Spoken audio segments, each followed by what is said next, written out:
Kapin duha na katuig ang naklabay dihang mibutho o mikuyanap sa entero kalibutan ang coronavirus disease 2019 ug daghan sa mga nasod ang nag-lockdown nga maoy minaod sa kahimtang sa katawhan.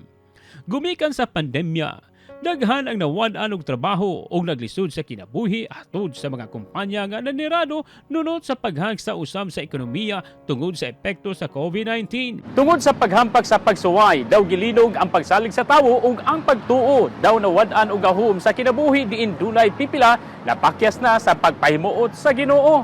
Gipasabot ni Pastor Joey Cabilbigan, imposible kaayo nga mapalipay sa tawo ang Dios kung wala kini pagtuo una sa tanan. Busa ang pagtuo may gahom sa pagpahimuot sa Ginoo. Og ang Biblia nagingon sa Hebrews 11 verse 6, and without faith it is impossible to please God, because anyone who comes to Him must believe that He exists and that He rewards those who earnestly seek Him. Naluwas og nagmadaogon si Haring David gikan sa mga hagit sa kinabuhi, gumikan sa iyang dakong pagtuo, gawmoy nagtukmod kaniya aron mo dangop sa labaw nga magagahom nga Dios. Dili lang nga pangkalibutanon nga suliran ang giatubang karon sa katawhan, apan bisan pa man ang espiritual nga aspeto sanglit ang tanan nag-ungaw sa kamatayon isip bayad sa pagpakasala sa tawo. Apan tungod sa dakong gugma sa Dios sa kalibutan, kung sa iyang katawhan, iyang gihatag ang iyang nag-inusanang anak nga si Jesucristo aron maoy himuong pantubo sa silot kamatayon sa tao dito sa imperno. Mato ni Pastor Cabilbigan, naluwas ang tao tungod sa grasya pinagi sa pagtuo diin ang musalig kang Jesus, dili na laglagon apan hatagan og kinabing dayon ug mao kini ang resulta sa gahom sa pagtuo.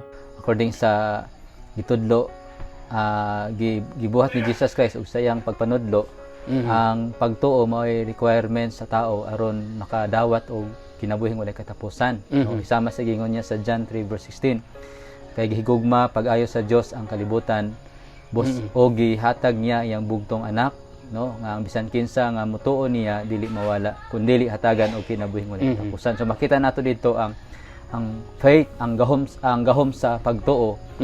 Mo resulta sa kaluwasan sa tao. Gipasabot pa sa pastor nganong ang pagtuo mo'y gibasihan sa Dios kini aron walay makapanghambog sa kaugalingon kundi ang Ginoo lamang ang mapasidunggan ug wala nay lain pa. Busa ning panahon sa Kwaresma, sugdan na nato karon ang pagtuo kang Hesus samtang dili pa ulahi ang tanan, aron makasulod kita sa langit nga maoy gisaad sa Dios alang sa tanan. Panahon sa Lenten season mahinungdanon kini kay tungod kaniadto layo ta sa Ginoo, suko ang Dios atoa.